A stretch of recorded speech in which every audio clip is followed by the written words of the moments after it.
Where we're going, we don't need show notes.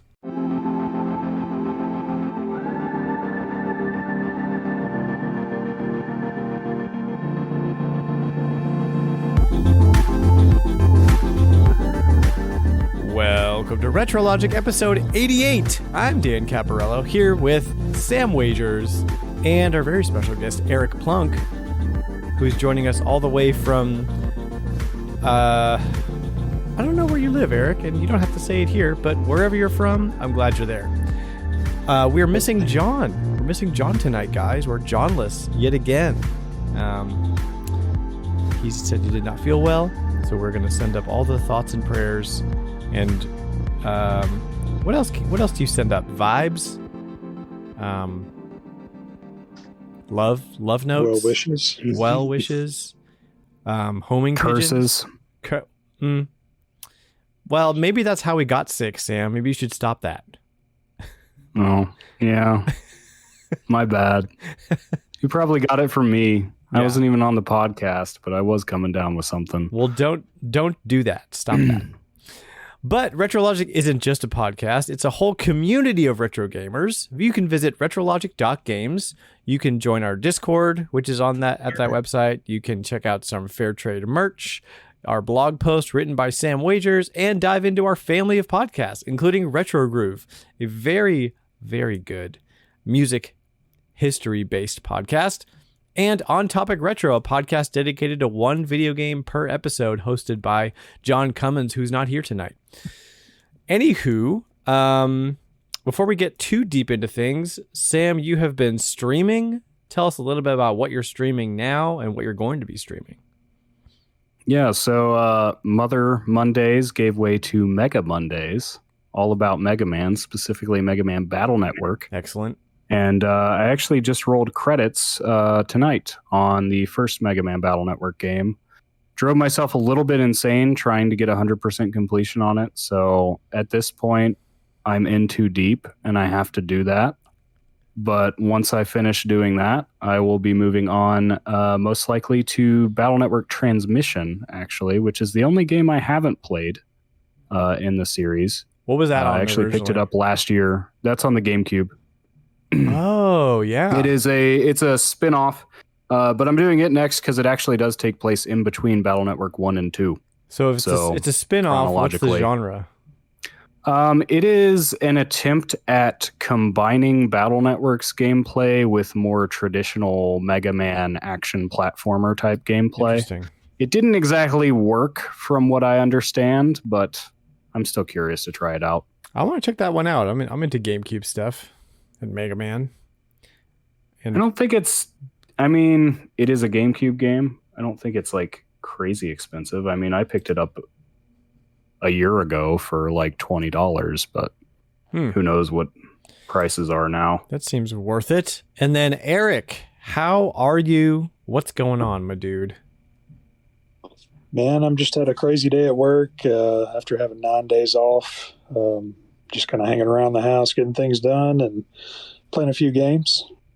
Good deal. 9 days off. That sounds nice. I just went on vacation myself, so I can understand the having to come back to work, and now there's like 9 days worth of work to do.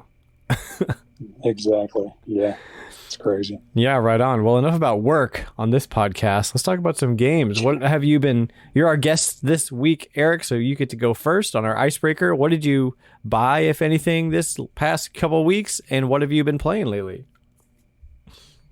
As far as pickups, I've got Endless Ocean on the Wii, and then also the sequel. What is that? Blue World. Oh yeah, like the ocean exploration games. Yeah. I haven't actually put any time into them, but I think you mentioned you had played them before, and they're pretty cool little chill games. Yeah, I actually bought the first one at launch because back then it was like anything that came out Nintendo, I was just like, oh, an ocean simulator? Great, because it's not really like a game as it is like just an exploration thing in the same vein as like they had that like whole Touch Generation series on the DS where it was like, here's Brain Age and here's like Flash Focus. It's kind of like that where it's like not a video game. It's an experience. So, but I thought it was very cool. I really liked it. And there is some gaming. It just seems like it'd be, it seems like it'd be relaxing to just sit and play for a minute. It really is. And they did a good job with the controls too. Good deal. So I've also got Solar Striker for the Game Boy. Nice little shooter. Nice. From I think it's from the first year of the console. Of the handheld. Then I got Flintstones, Big Trouble in Bedrock for the GBA. It's just basic platform stuff, but the animation is really, really good. And the exact same can be said for Garfield: The Search for Pookie. You can borrow it if you like, Dan. Thank you. No, thank you. Thank you, but no, thank you. Right. But yeah, the animation looks really good on it, but it's just basic whatever side scroller. But I think that's about it for my pickups. Were those some bargain bin GBA games? How much were those? Well, they $7.99 for and then $6.99 for Flintstones. But you got to pay that extra which was dollar. Actually a little, which was actually a little under price starting. So that's nice. Yeah, those licensed games on GBA, like every retro shop I walk into now just has like tons of them. Tons of the licensed games for GBA. There was just like no ends to them, and nobody wants them. So there's so many. There's so part many of it. Yeah, and they can't give them away. So I'm glad somebody's out there, emptying the stores. Fighting the good fight. Yeah, you got to. But as far as what I would have been playing, mostly Splatoon 3 like everybody else. Mostly Turf War just because, that's what friends are playing and it's always fun to play with people, Of course, I participated in the Splatfest, Team Grub. I'm sorry. What team? Poor Team Grub. Yeah, you guys got 0 points. At the time I picked it, it seemed like a lot of my friends were picking that team. And then when I went to actually play with friends online, like I maybe played with one person I knew. And then, we've definitely got to get it together to where we're all voting on who picks the same team. So we can next Splatfest, we gotta organize a little better. Next one's likely to be Halloween themed. So we'll see. Nice. But in the past, it was always trick or treat, but they've got to find a third option. All right. Or I guess could be the third option. Do ghost, zombie, or vampire or something. Then everybody's going to choose zombie. Other than that, I've been playing Mario Kart 8 for the first time in forever, just randomly. Myself and my wife have been playing, and my wife, she's like not a gamer whatsoever.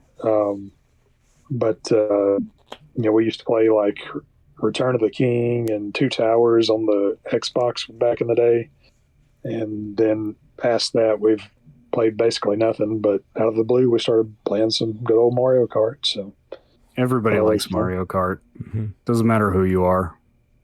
Well, part of the reason was for Halloween, her office is going to be characters from Mario Kart. Nice. And she's going to be Toad. That's awesome.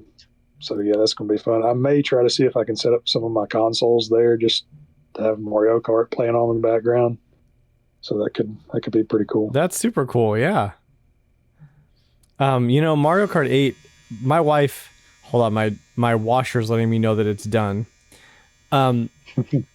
If you know anything about my wife, you heard the podcast before, my wife is not only not a gamer, but just has absolutely zero interest in anything video game related whatsoever. She's like, Dan, go do your thing. I don't care. It's your thing. But don't ever ask me to play because I'm never going to want to. But she'll sit down because my kids will play Mario Kart. She'll sit down and she'll do some Mario Kart with us, So that's like a gateway drug right there for sure. For sure. Yeah. Awesome. Thank you, Eric. And Sam, what have you been buying and playing and doing? Yeah, just a couple of pickups from a while back since I wasn't on last show. Kind of like one of those things that I like, just a realization, like, why don't I have this already? Knowing me, if you've been following for a while, you know I'm a big fan of strategy games. You know I'm a big fan of the Super Nintendo. And I have like zero experience with Koei's stuff, which is primarily strategy games on the Super Nintendo. So I was like, I need to fix that. Who are they combined with now? Tecmo? Tecmo. Yeah. Koei, that's right. And so, yeah, I picked up one of the Romance of the Three Kingdoms games, specifically Romance of the Three Kingdoms 4, Wall of Fire. Don't really know much about it, but it seemed like it was a good enough place to start as any. I mean, it's a relatively iterative franchise. Like, each game kind of has the same core with like a little twist to it. So this one is actually literally just about fire. Like you can set things on fire in it, I guess. And that's like the thing here. As well as another Koei game called Inindo Way of the Ninja, which is pretty interesting. And this is the one I actually put some time into. This is more like a standard RPG. So you're playing as a ninja who is on like a mission to get revenge against Oda Nobunaga, who wipes out his hometown. And you're kind of doing like the stock RPG thing. You go to these different dungeons, basically, to finish your ninja training.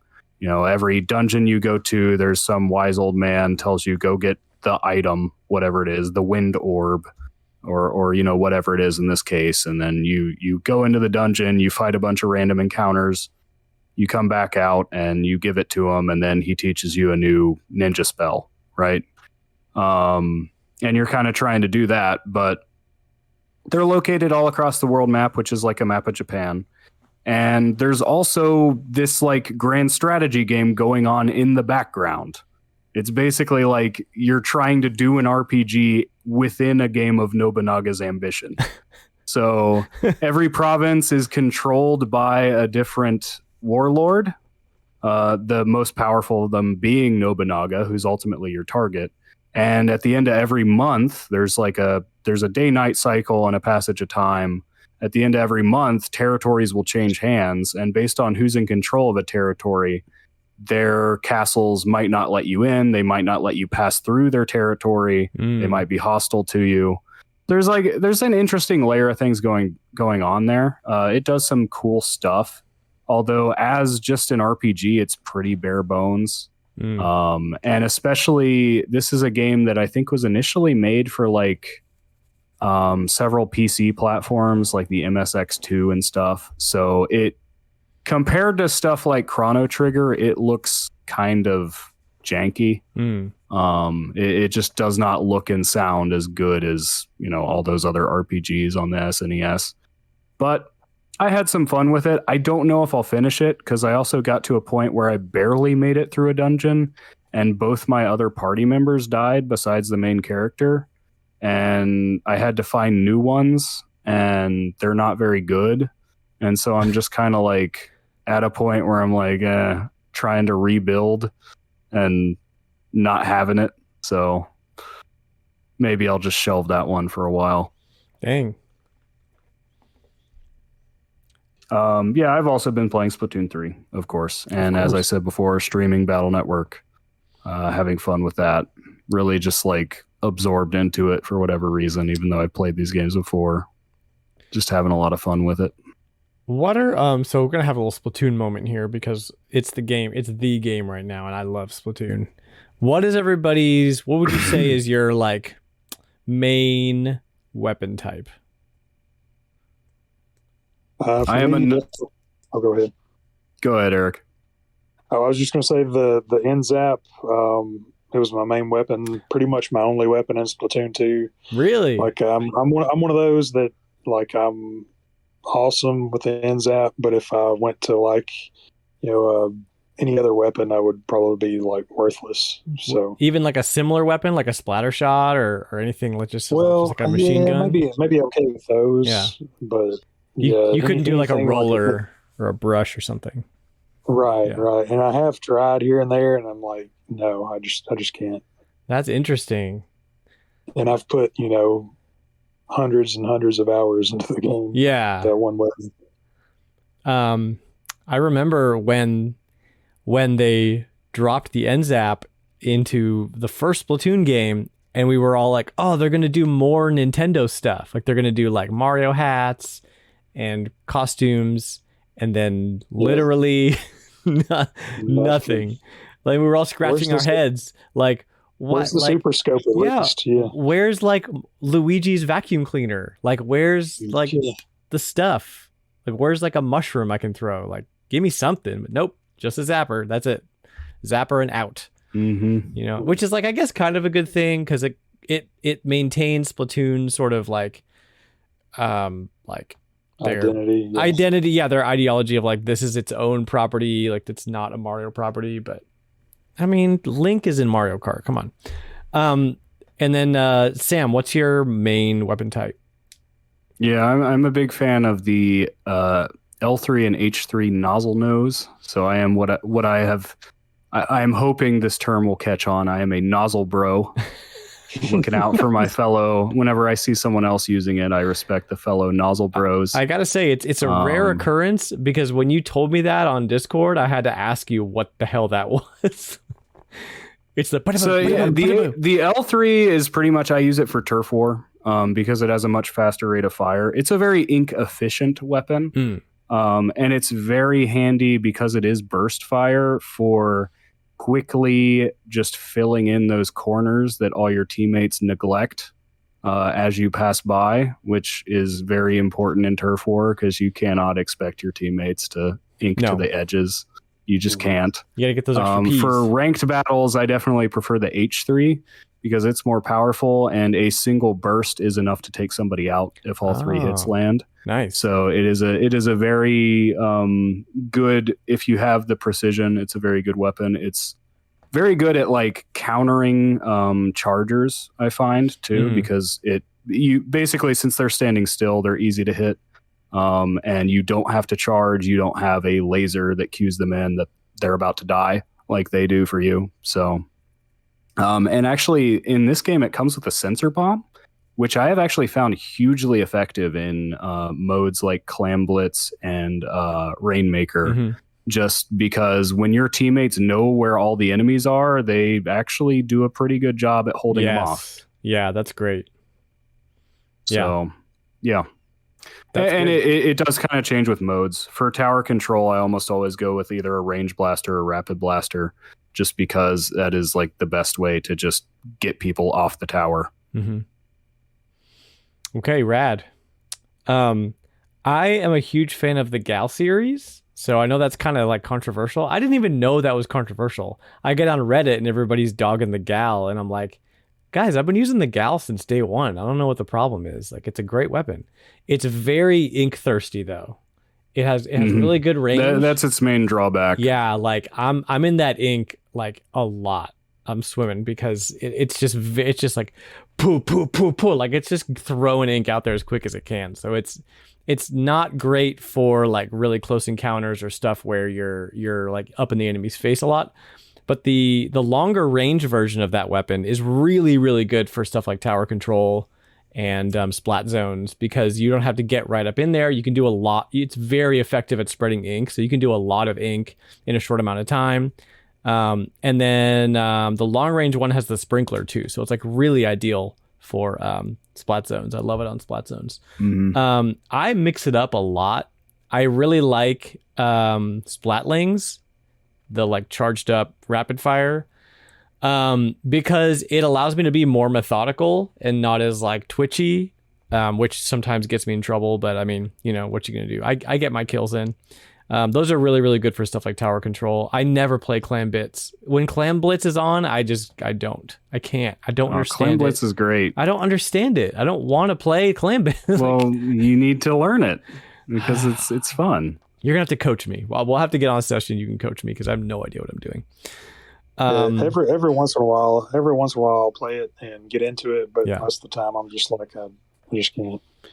I think for Splatoon, easily my favorite mode is is Salmon Run, like by a long shot. I'd rather just play Salmon Run all day than play anything in the lobby. But you gotta level up. You gotta unlock those weapons, so you gotta play some lobby every once in a while.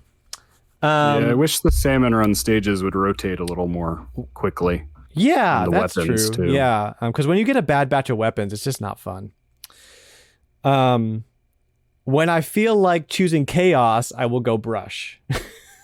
I have a tendency to choose brush sometimes when I'm just like, screw it, brush. If I get a bunch of losses, I'll be like mad. And then brush is a very tactical, like not tactical, tactile, like chaotic weapon that I can just like flail and like hit random buttons and I'm killing people.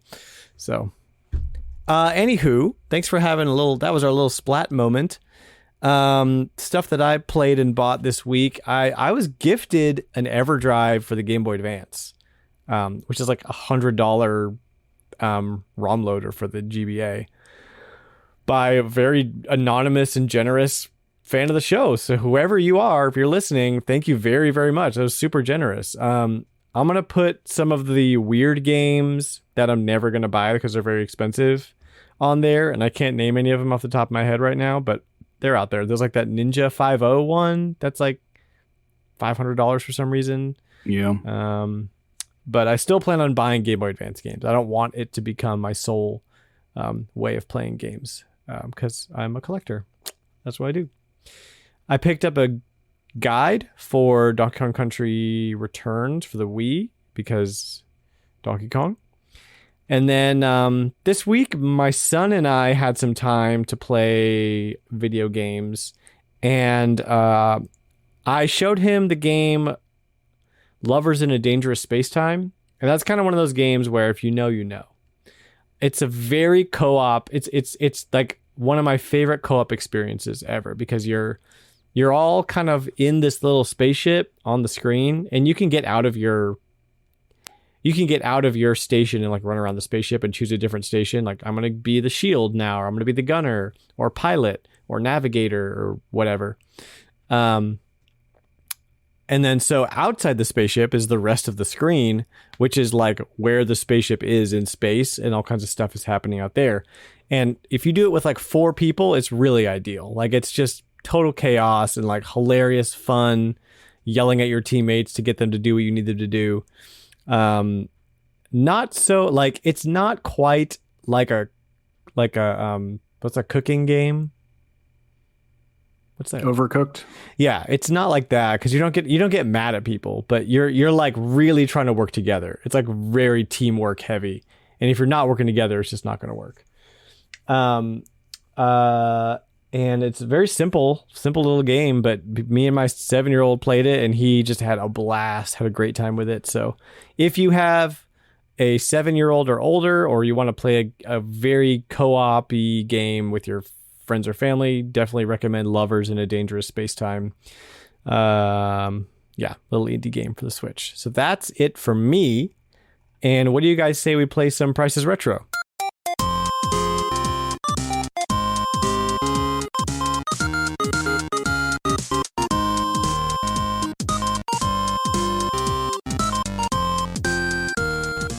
If this is your first time playing The Price is Retro, this is how we play. I'm going to list off 4 or 5 games, and everyone else has to guess how much the games are worth in total. Whoever guesses the closest wins that round, and the next person lists off their games. Everyone brought a list, and everyone guesses on each other's list, and at the end of the game, whoever won the most rounds wins the game of the episode.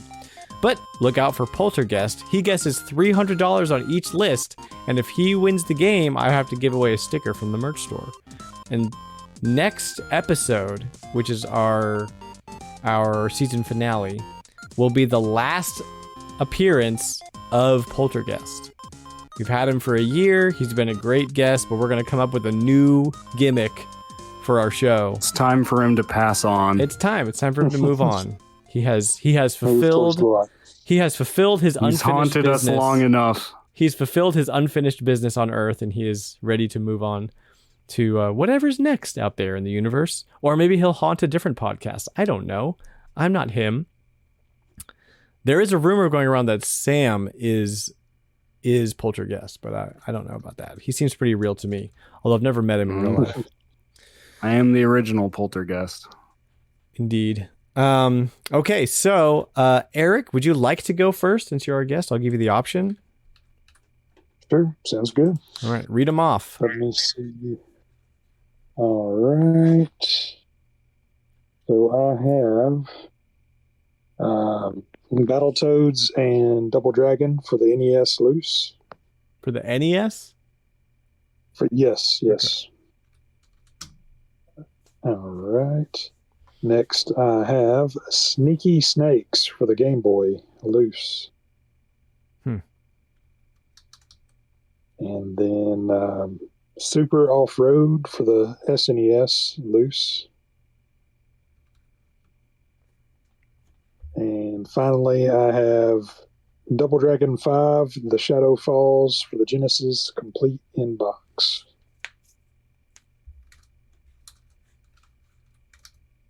Okay. I didn't detect a theme. Eric, did you have a theme? I'm glad you asked, because all those games... You just cut out. Could you say that again? All the games are by Trade West, who you may know put out Clock. Ah. There you go. Get an early introduction into Plocktober, I see. Right. Well, it's already Plocktoberfest. I know I jump the gun every year because I don't know whether to kick the festivities off at the start of October or at the start of Oktoberfest, which actually starts in mid-September. So I think there's no rules. Keep those clock memes. I think it's just it's that kind of like celebratory creep, like people putting their Christmas decorations out like before Thanksgiving kind of thing. I'm not mad about it. We'll have Plocktober in July one of these days. Oh no, we can't. We got to do our season finale first. All right, Eric, I've got a number for you. I've got 415. All right.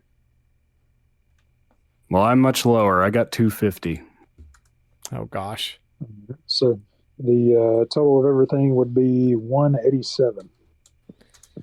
All right, that's a Sam. That's a Sam if I ever heard it. Yeah.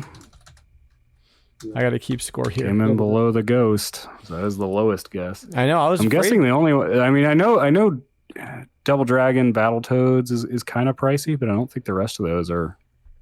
Yeah, at least they're not way up there. Break down your list there, Eric. Oh, you're breaking up there again. Can you start over? Oh no, I lost you. Where'd you go? Am I still here? Got you. Yeah. All right. We got you now. Gotcha. Yeah, Battletoads and Double Dragon NES was 107. Like the next most expensive thing was the Double Dragon 5 at 50 complete in box. So the other two were like 15 or so a piece. Man, like double those, and that's what I thought. Yeah, I was thinking that, but then I kind of moved my guess up because I'm like, I'm always low. There's got to be one of these has got to be like at least like $50 or something. Maybe not crazy high, but yeah. All right, Sam, you want to go next? Yeah, sure. I have an interesting theme. This is actually kind of related to a little Twitter conversation we had last week, so we'll see if you pick up on it. I do apologize for out-of-region games, but I had to do it for this theme. All right. So first up, I have Factory Panic for the Sega Game Gear. This is the Japanese version. Complete in box. These are all going to be complete. Okay. Street Fighter 2 for the Super Nintendo. Complete in box. Third, Gorby no Pipeline Daisakusen for the Famicom, complete in box. And fourth, Call of Duty Black Ops Cold War for the PlayStation 4, complete in box. What conversation was this? I don't remember this. This was, I guess you had to be there. I wasn't there.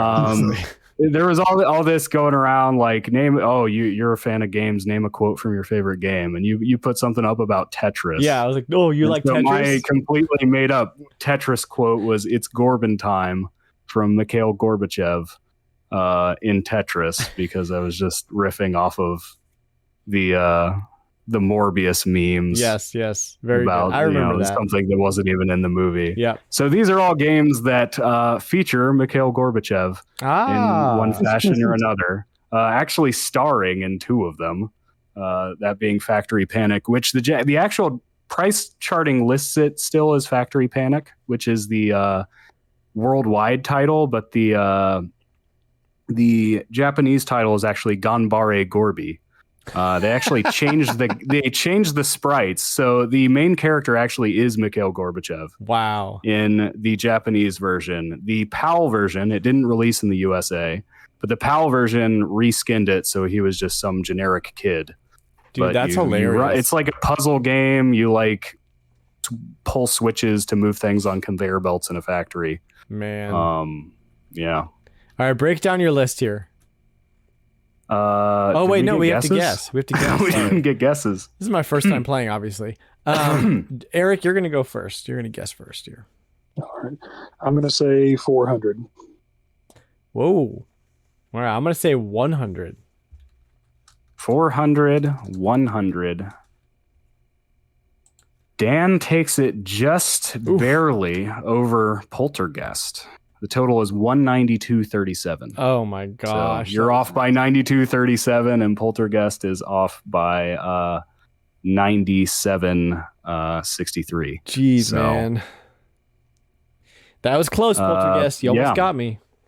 Factory Panic for the Game Gear Complete is $22.35. Street Fighter 2 for the Super Nintendo Complete, $60. Gorby no Pipeline Daisakusen for the Famicom Complete, $90.57. And Call of Duty Black Ops Cold War for the PS4 Complete, $19.45. Nice. I was pretty close on some of those, but out of sheer guessing. Yeah, it was a shot in the dark for me, for sure. Yeah. It's like when you have to guess, you just got to go by what you got. Okay, so Eric, you still have a point. You still have a chance to tie all of it up. Otherwise, Sam, if you take this, it's your game. I've got 4 games here, and they are all golf. So we have Golf for the Virtual Boy, complete in box. Hot Shots Virtual Boy. Yeah. Hot Shots Golf 3 for the PS2, complete in box. Mario Golf Toadstool Tour for the GameCube, complete in box. And PGA European Tour for the Nintendo 64, complete in box. I have to guess first. You do. Well, this was Hot Shots for the PS2. Golf for Virtual Boy, Hot Shots Golf 3 for the PS2, Mario Golf Toadstool Tour for the GameCube, and PGA European Tour for the N64. I'm going to guess 380. Very good. And Eric, what do you have to say? I'm going to say we'll go a little bit lower and say 230. Oh, gosh. Okay. No. Okay. So Sam took it. Actual retail price is $318.25. So Sam just barely won that. Well, actually, that's Poltergeist's win then. No. For real?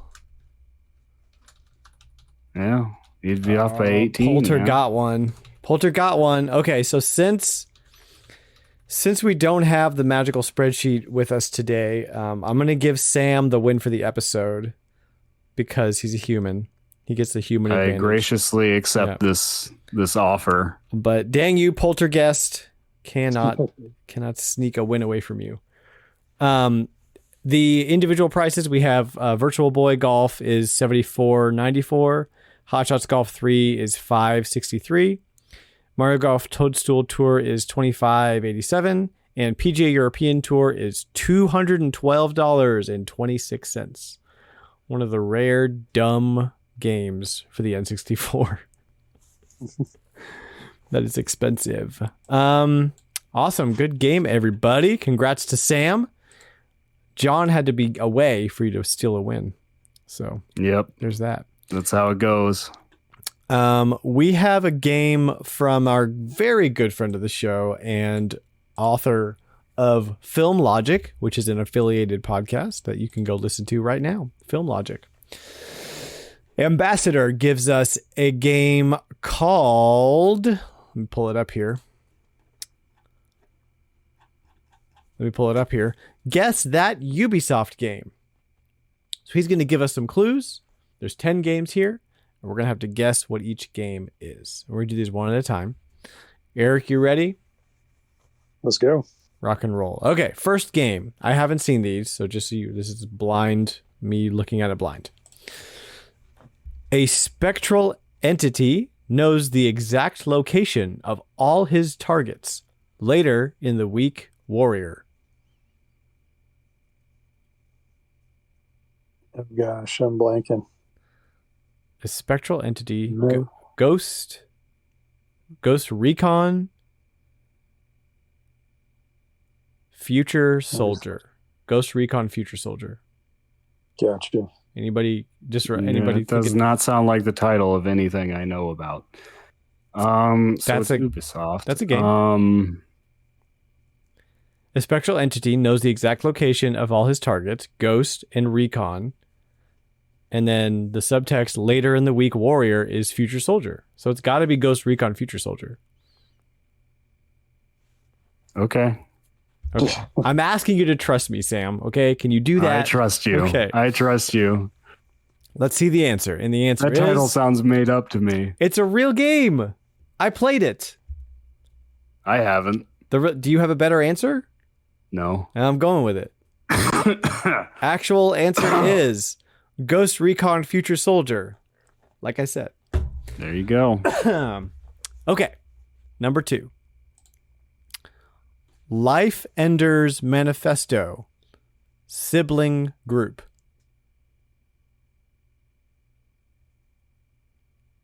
Assassin's Creed Brotherhood. That's got to be it. Yeah, let's check the answer. Assassin's Creed Brotherhood. Very good. Very, very good. All right, number 3. Toddler of the visibility spectrum.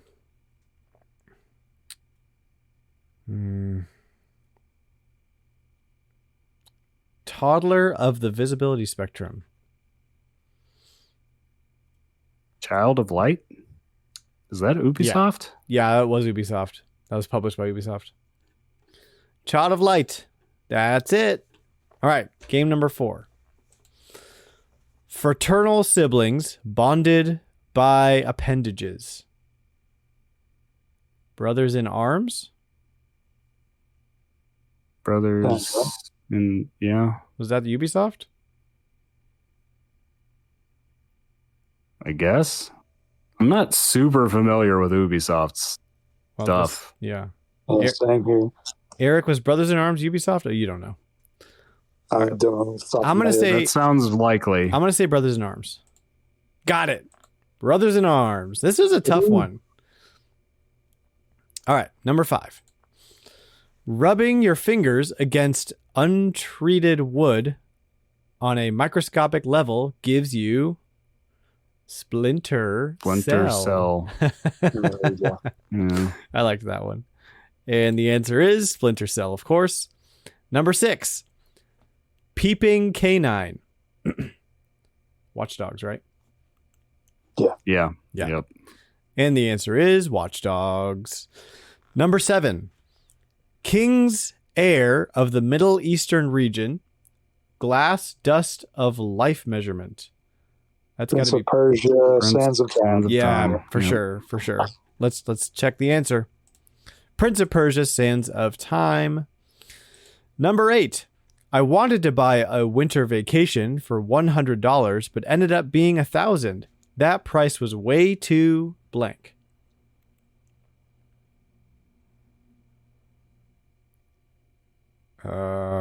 Costly, lofty, expensive, high.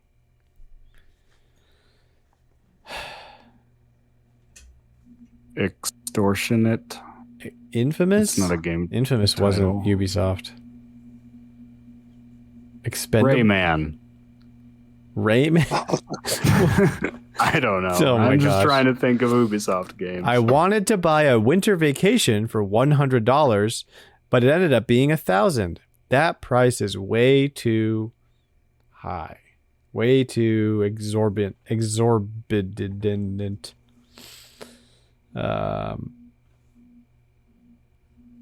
Were not worth it. Crisis. I don't know that Does one. the winter have anything to do with it? Let's leave that one for now. We'll go to the next one, cold. and I price. won't reveal the answer. We'll come back to it. We'll let our minds stew on it a bit. Excuse me. Number 9. Dwayne Johnson and Doctor Who actor Matt Smith adopt a child and name the baby Dwayne Smith. Matt Johnson. Alan Wake.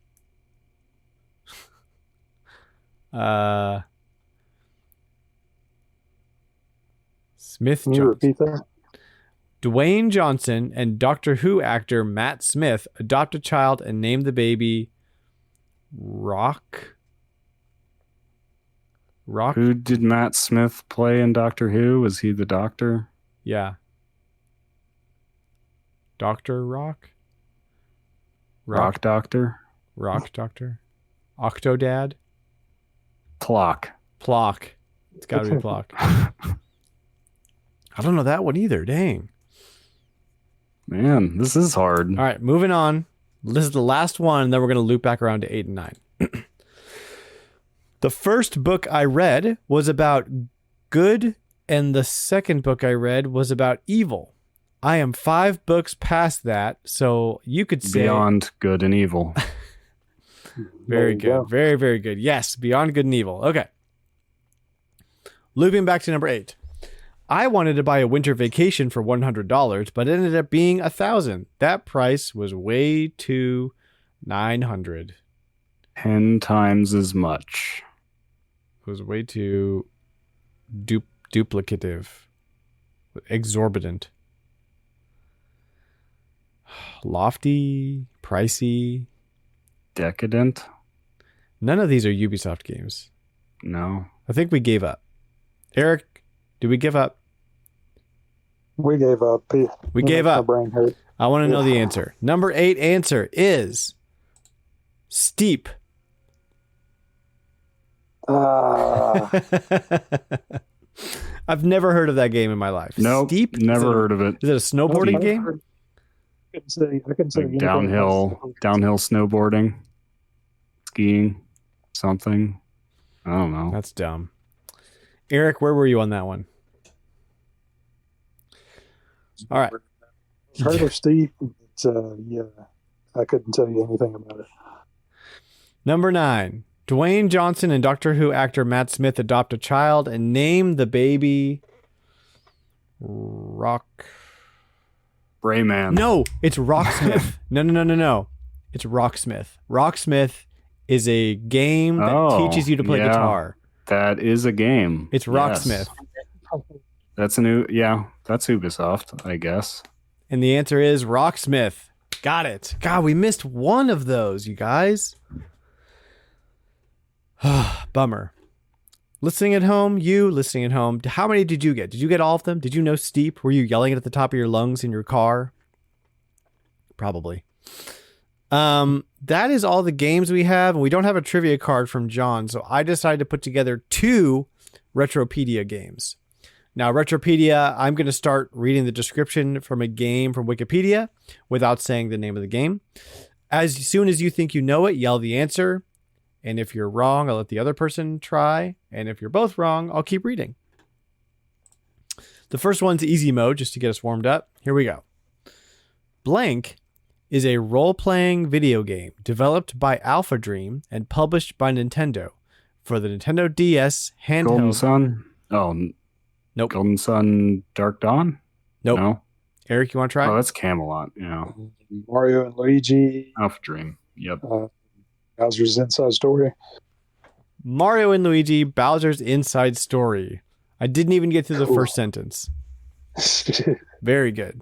Eric's going to be good at this one. Okay. Now here is medium mode. I don't have a hard mode. We just have easy and medium today. Blank is a side-scrolling platform game developed by Goodfeel and published by Nintendo for the Wii U. The game is the 7th main entry in the Blank series of games, the first home console title in the series since 1997's Blank, as well as the spiritual successor to 2010's Blank. The game was released worldwide throughout 2015. A port for the Nintendo 3DS, known as Blank, was released worldwide in early 2017. The game received generally favorable reviews, with reviewers praising the art style and innovation but critiquing the lack of difficulty.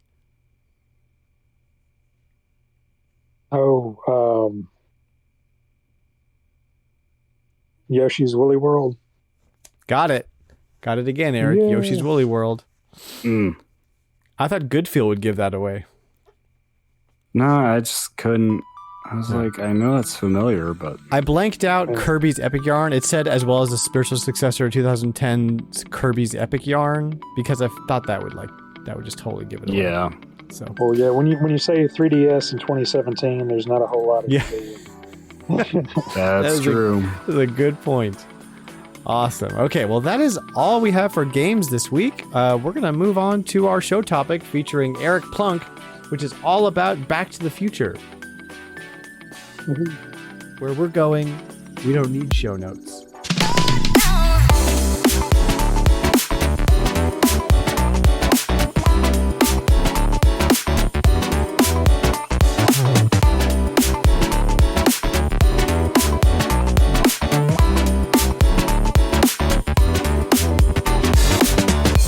Welcome back. We're here with Eric Plunk, our resident Back to the Future expert, maybe? Super fan? You say, yeah. Yeah, something like that. Episode 88 popped up and I said, 88, that sounds like something that matters in pop culture. What is 88? And then I remembered that's how fast the DeLorean has to go in Back to the Future.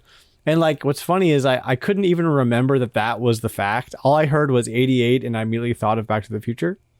And I was like, did they go back in time to 88? Did it come out in 1988?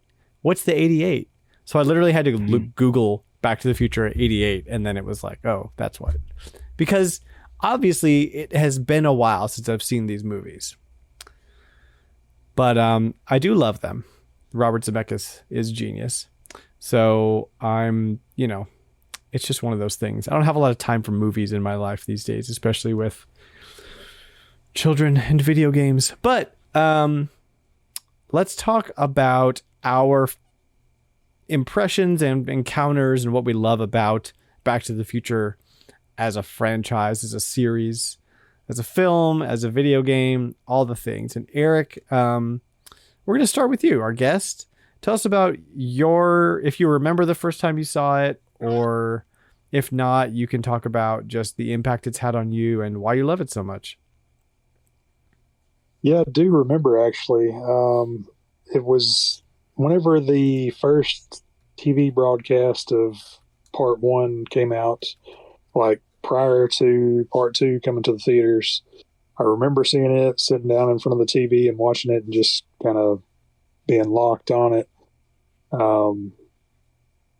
That was the first time. And then as a 6-year-old, I went to the theater to see Part 2.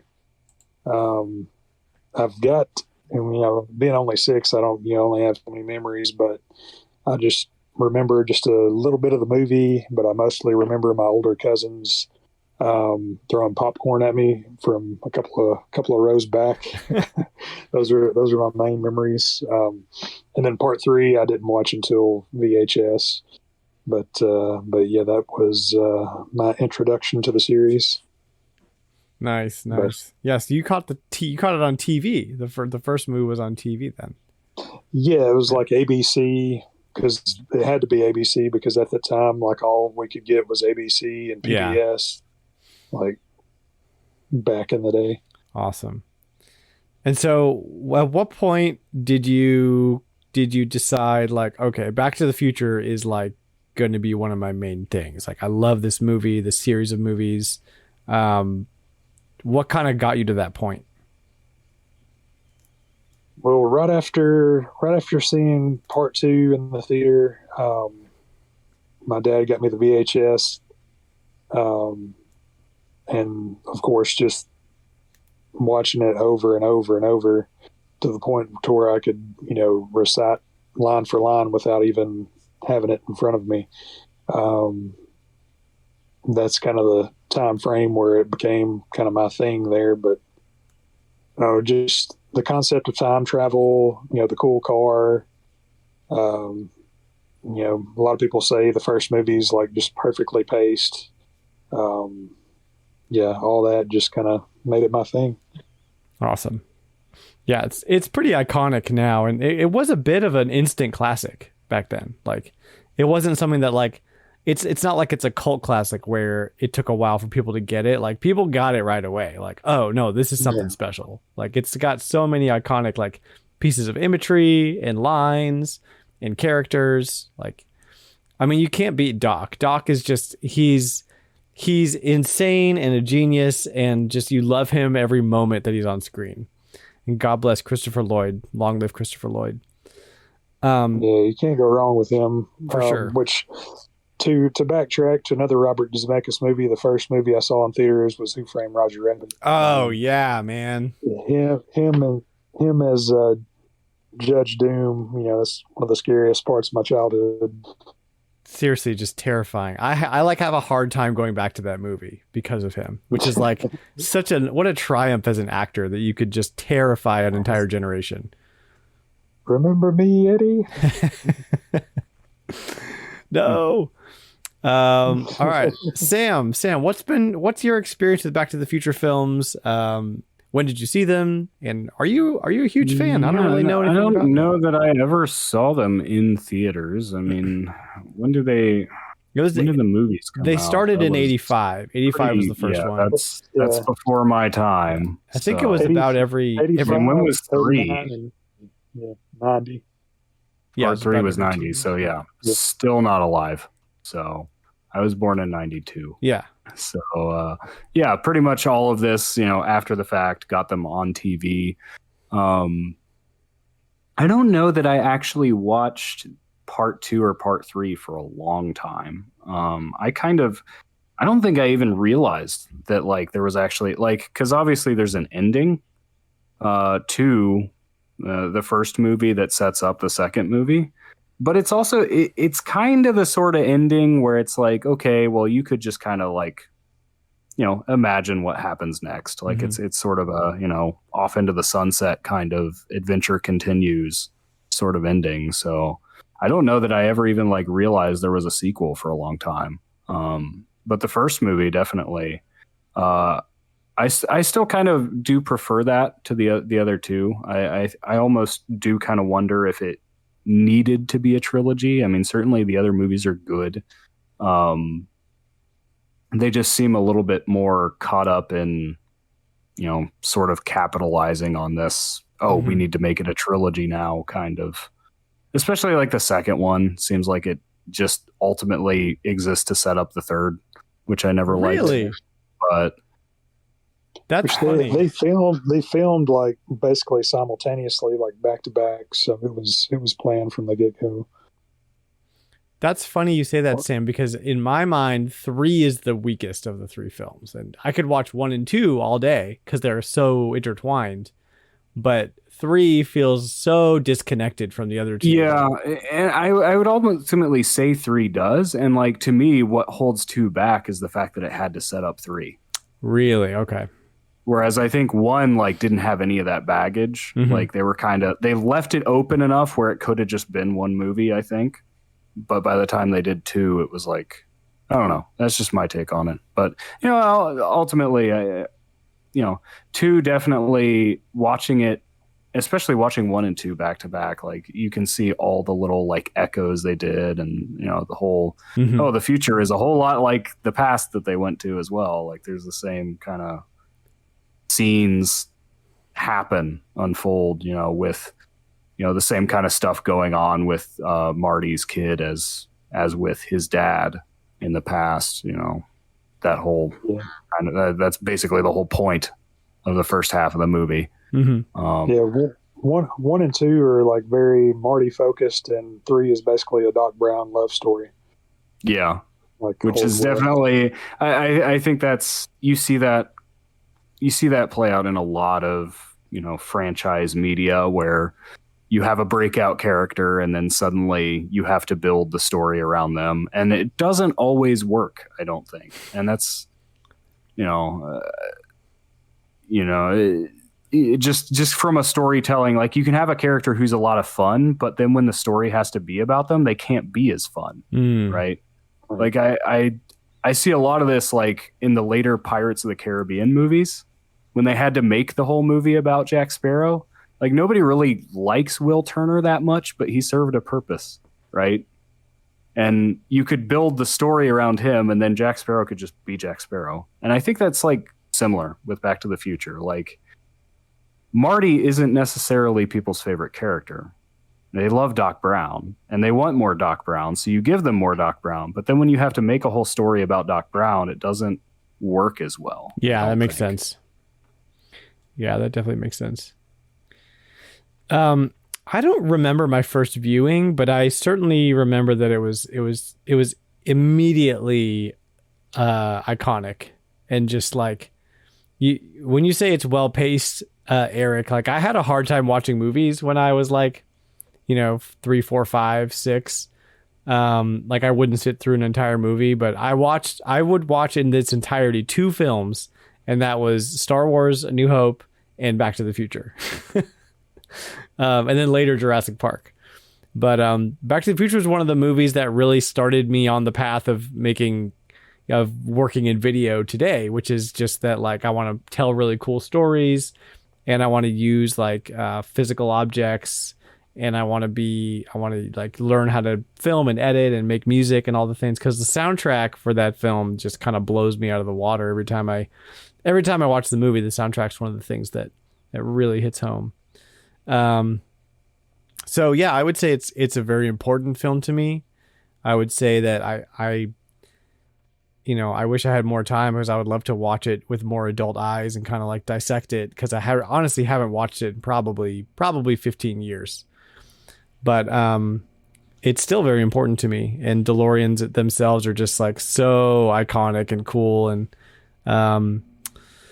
Christopher Lloyd is just up there with one of my favorite actors of all time, so it's just such a moment watching Back to the Future. And then moving a little forward, so there haven't been very many Back to the Future video games if we compare it to something like Star Wars or any Disney thing. And a lot of the ones that come out are kind of like just like ports to other things, so we have the original 1985 and 1986 Back to the Future game for like the Amstrad and the Commodore, which I think this is different than the NES game. But I don't see any footage of it here. Yeah, I'm not familiar with that one. Because the Back to the Future game for the NES, 1989, was released by LJN,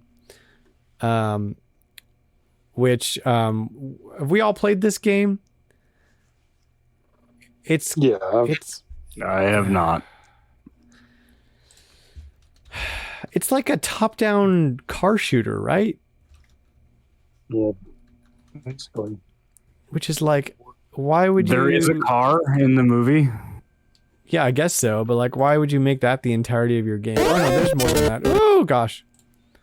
Started watching a video on it. Oh no. Okay. There's a bunch of different modes. There's like, you're running in the street. Okay, it's kind of like a scrolling shooter, but you're running. Like you're Marty running, trying to collect clocks. Right. Yeah, that's what it is. Yeah, you collect clocks. Don't collect clocks. And I don't remember having a great time playing this. And then we get Back to the Future Part 2 and 3 combo for the NES, and that's a year later, 1990. Back to the Future does not have a great track record. One of the things I find strange is there was a Super Famicom, unreleased outside of Japan, Super Back to the Future 2. Really? Yeah. It's just always strange when you get those, this is a Hollywood film, but the game did not release in the USA. Oh, man. And the game was released 4 years after Part 2 in Japan. And yeah, I've actually got it, played a little bit of it this week. It could be an NES game because it only uses 2 buttons. You're on your hoverboard. It's like a little platformer. You basically you jump with A. You can go faster with B. A is also attack because you're turning like a little flip with your hoverboard when you jump, and you can attack from above or below. But yeah, it's not that great a game.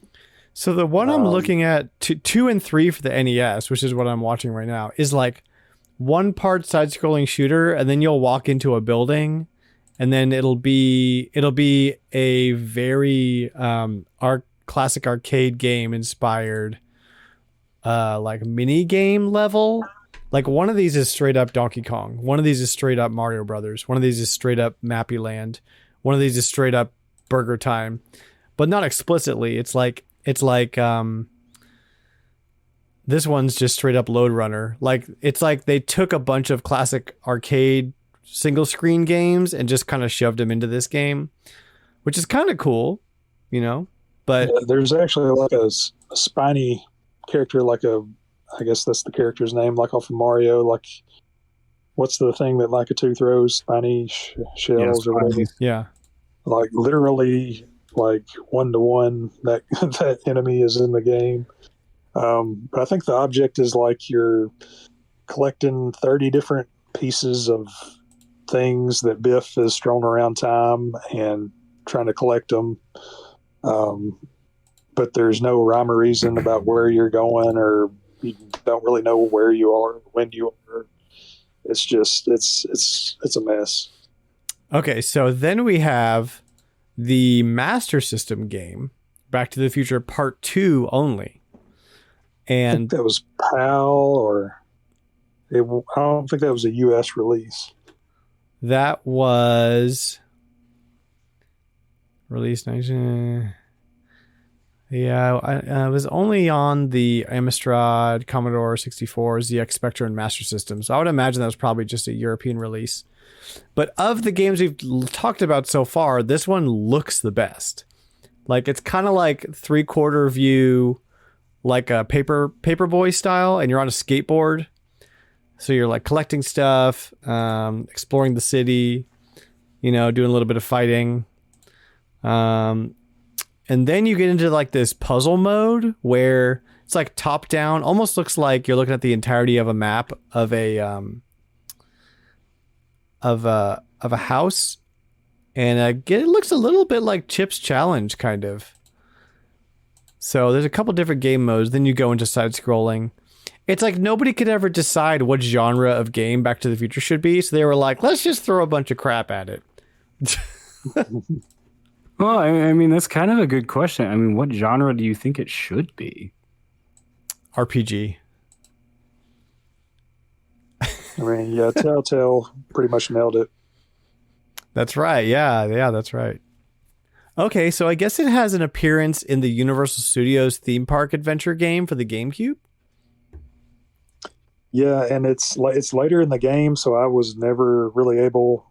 Like I rented it back in college and was never able to get to that part. There's like a Jaws game in there, maybe an ET one.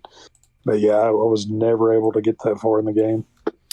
Well, I have some good news for you, Eric. That game is like $15 complete in box. So go get yourself a copy. Oh yeah, it's been on my wish list, but it's one of those games that's cheap, but I never see it anywhere. Really? Yeah. I guess you're right. I see it every once in a while, but it's not on my radar at all, so I never bother with it. If I see one again, I'm going to snag it for you if it's in good shape. Cool. My gift to you. All $16 of it.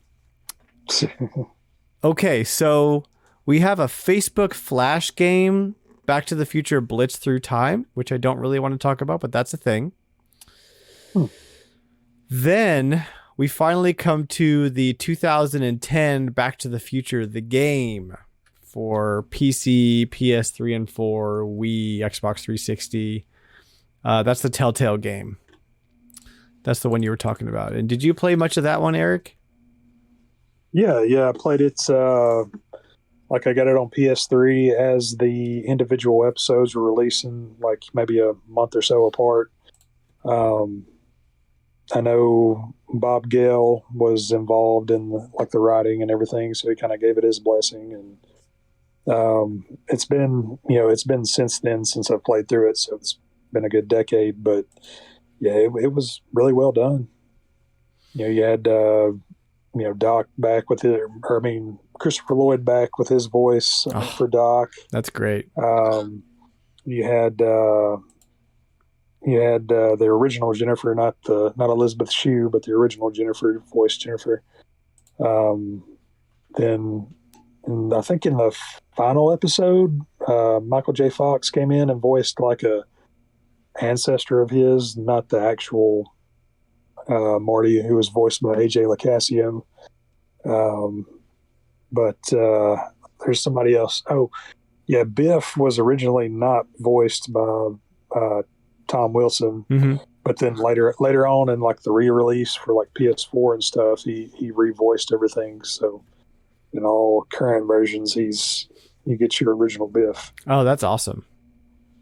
I love that. I love when the actors are coming back and they're like they get to pick up that role again, even if it is just a voice. Like it still kind of lends a level of authenticity and like a credence to what the project is. And it looks really great. Like the animation's really cool. I'm watching a YouTube video of it right now because I've never played it. Yeah, they go back to the 30s at some point. I think I know they go to the 1800s. That's funny. Again. It looks like what they do is they rehash a couple of the scenes from the movie, and then it kind of goes off on its own story. Yeah. I mean, most of the Telltale games are original stories, right? Mm-hmm. Yeah, I think it starts like in 1986, so like a year after the first movie takes place. That's great. Yeah, it looks really good. So that's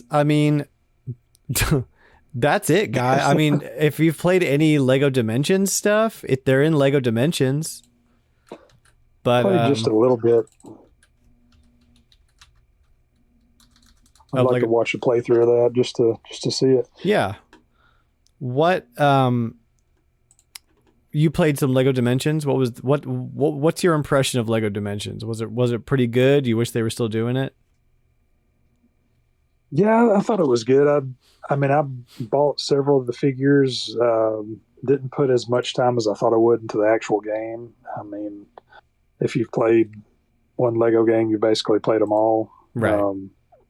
I mean, it's just if you're a fan of the property, you'll enjoy it. But other than that, it's just basic, Lego gameplay.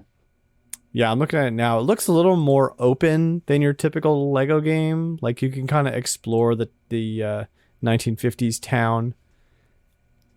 And there's some different locations you can get to. Okay, now they're in Wild West. So I guess there's like a bunch of different Back to the Future locations that you can hit up. But yeah, like you said, it's like if you played one Lego game, you played them all, and you can be Marty and you can be Doc.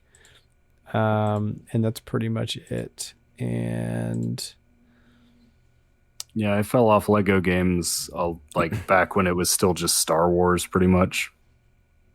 think I played some of the DC superheroes, Yeah. but there's just so many now. It's like gets a little old. Pretty much stopped at Indiana Jones, I think. Right. Yeah, and I mean that's it. Since Lego Dimensions, there hasn't been a video game. Oh no, sorry. There's a Back to the Future Time Machine construction kit for Planet Coaster. If you want to play that came out in 2017. But it's been dormant. It's been just kind of sitting there up for grabs.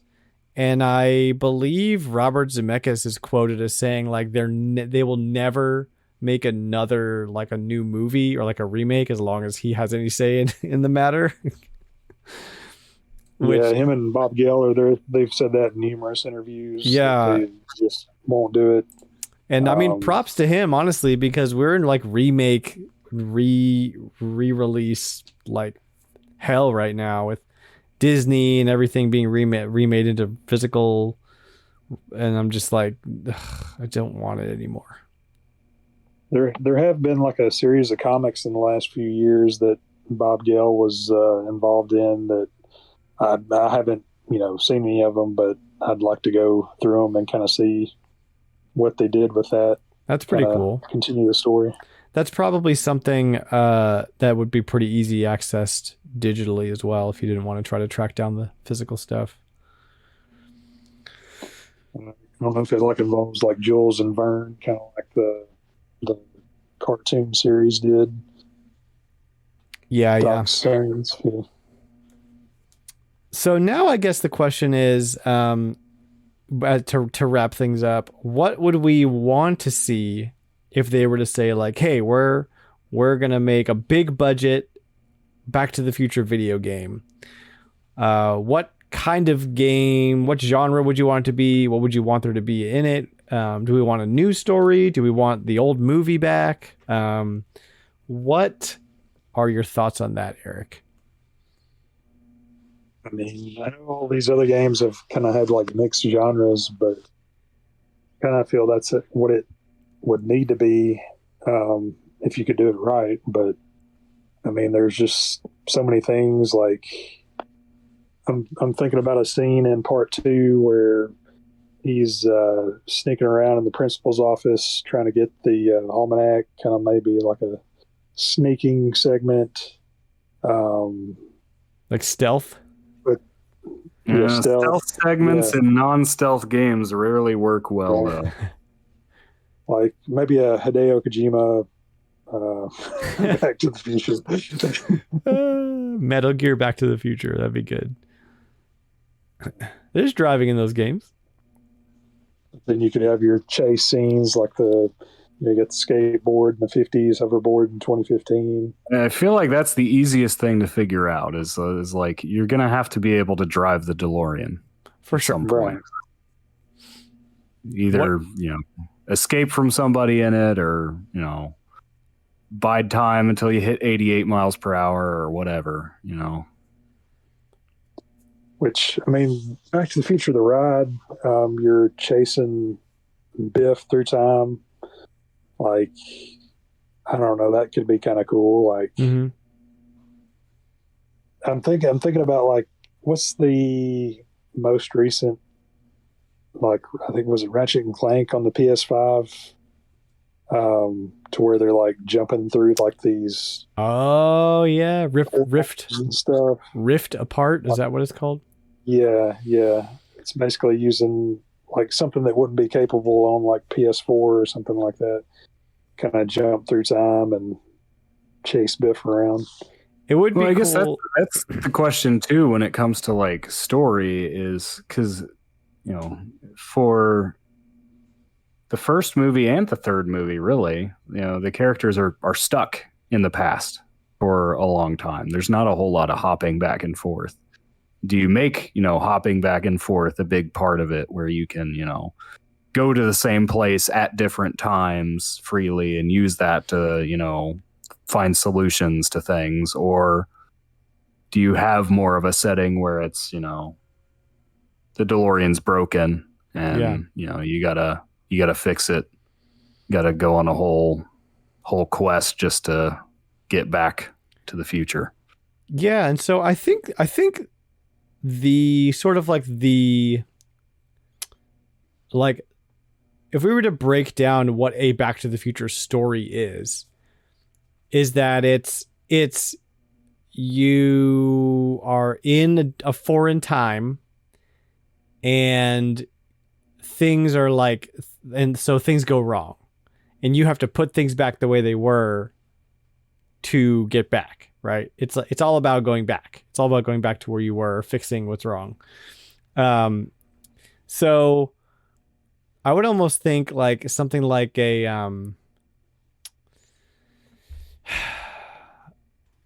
I don't know, guys. I keep going back to RPG. I don't know why. The thing is, it couldn't be, it wouldn't be, your Dragon Quest, No, but it would be like random encounters and. I mean, experience points. Maybe not. Maybe something more like a Paper Mario, where it's like very linear, and you have like your buddy, and like there are some battles and they're turn based, but there's also like your RPG action sequences. And I don't know, maybe I'm off the rails here. I just feel like it's such an important story to be told that you don't want to ruin it with bad gameplay. Like, just keep the gameplay simple. How about a beat 'em up? Let's do a Back to the Future beat 'em up. Yeah. I mean, there are fights. Yeah. I'm honestly surprised with as much like, you got several games back in the day with, this was when beat 'em ups were popular. It's kind of surprising there wasn't, a Back to the Future arcade game that there's fighting in the game. Because and that's such an easy thing. You just take set pieces from mm-hmm. the movie and you just throw characters in and you just beat them up. There's driving sequences in beat 'em ups, guys. I'm just saying. Yeah, or if you wanted to just flex more creativity, you could have every stage be a different time period if you wanted. And then get this, they could travel through time to a point where Turtles in Time is happening and then meet up with the Turtles, and now you get a crossover that you've always wanted.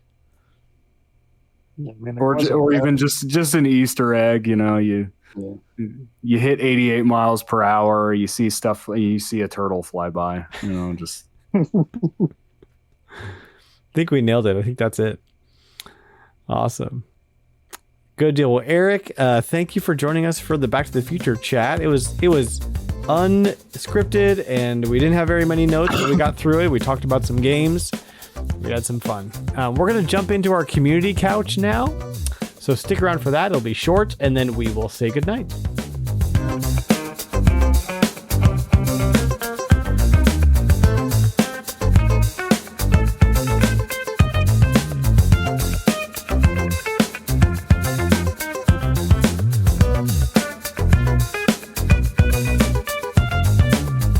Welcome back. We are skipping Danverse again. We don't have John, and it just wouldn't feel right to do it without John. He's an important piece of what we do, and we need all the voices we can get. So Eric, you've been spared from having to read the script for Danverse, and Ambassador, I'm sorry. I'm very sorry. Blame John. That's what all I have to say. But we do have some questions, so let's jump into those. Our first question comes from community member Oops, who says, question for the crew is, if you could have a game based off any long-running properties, what property would you want it based off of, and what type of game would it be?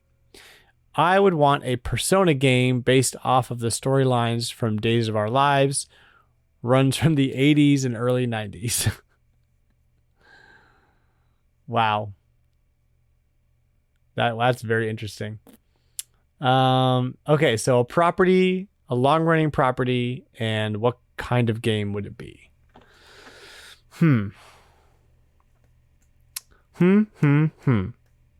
How about a Back to the Future beat 'em up? I mean, that's a good choice. Sam, do you have anything? Gilligan's Island RPG. Oh, Gilligan's Island survival game. Would it really be much of a survival game, though? I mean, light it's Gilligan's Island. Survival elements, we'll say then. Did anybody ever play Gilligan's Island on the NES? Just you. No. I mean, I did, but it's been so long I can't even remember what kind of game it is. Yeah, I'm going to look over at my movies over here to see what I like, because I forget what I like. Let's get a Cloverfield game. Like, let's go back and grab Disaster Day of Crisis and just put Cloverfield in it. I didn't know you were about to do another Cloverfield movie. They are, yeah. They've got a bunch of... They're using the property now, which is nice. Let's do a GTA game, except it's Elf. Will Ferrell. And like part of what you have to do is like not get into trouble, you know? Because like all he does in that movie is like like knock over Christmas trees and cause trouble and like thinks he sees Santa and get so the objective is to not get into trouble, but you're so bad at that. It's Grand Theft Auto. It actually sounds like Grand Theft Auto meets Octodad now. That's what's up. That's what Elf the video game, Grand Theft Auto meets Octodad. That's it. Anybody else? Well, I looked at the question before the show and came up with a Golden Girls beat 'em up by Dot.emu. You got your Estelle Getty with her walker, like beating the crap out of people, and it writes itself. That's very good. Yeah, you can't. Yeah, that's awesome. Oh goodness! All right, is that it, Sam? Did you have one? I was trying to think if there's anything I would want to just like the most random thing to turn into a fighting game, but I can't settle on. What's something with a lot of characters? Like, like what about like 90210? But they're all fighting, or like the OC. Remember the OC? But they're all fighting each other. Which they like Jerry Springer or something like that. Jerry Springer. Oh gosh. Yeah. They have some motivation behind the fight. That's good. All right, awesome. Thank you, Oops. And then Flightsy has a question for us. And I'm going to be very careful reading this because it's going to make your brain hurt. Yeah, it's weird. So here we go, word for word. Why do they call it oven when you in the cold food, out hot eat the food? Flightsy. Why do they call it an oven when you in the cold food, out hot eat the food? I had a response to this. Where's my response? Hang on. Okay, here we go. I don't think we need to respond to this. Yeah, we do. Oh yeah, I said, why do you bake cookies, cook fries, and fry bacon? You can fry fries. I know fries are fried. It's a stupid joke, guys. It's not to be taken seriously. And then my Adam goes, why do you drive on a parkway and park in a driveway? It's a good one. That is a good one. Yep. And then Warrior of Wazd, aka Ambassador, replied with, why do you solid a snake, Tony a hawk, and Star a fox? Well, Snake did us all a solid. He did. And Tony has been hawking his own brand for some time. And Fox is the star of his own game. Yeah. Oh, damn. Nailed it. Damn you, Sam. You made sense of the dumb joke. Yeah. Ridiculous. Well, that just about does it for our show, guys. Eric, always a pleasure to have you on the show. You've been on a couple times, I believe. And it's just always a good time to hang out with you, sir. So thank you for doing that. Thanks for helping us talk some Back to the Future with some expertise. Anytime. Sam, thanks for being a host. And it's good to be back.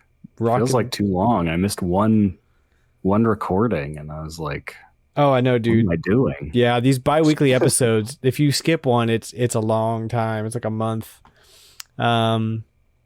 All right. So our next episode in 2 weeks will be our season 2 finale, which is pretty crazy. We've got some stuff coming in for that.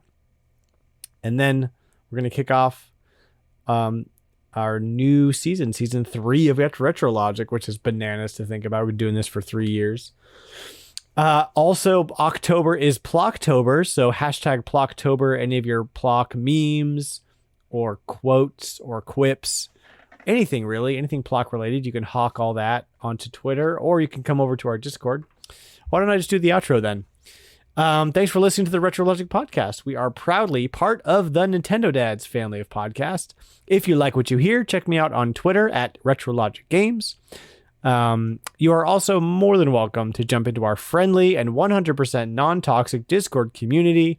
The link to that is in my Twitter bio. It's also at our website, retrologic.games, where, again, you can get merch and blogs and podcasts and all the cool stuff we're doing over here talking about old video games and junk. Eric, are you doing anything on the internet that you like to plug?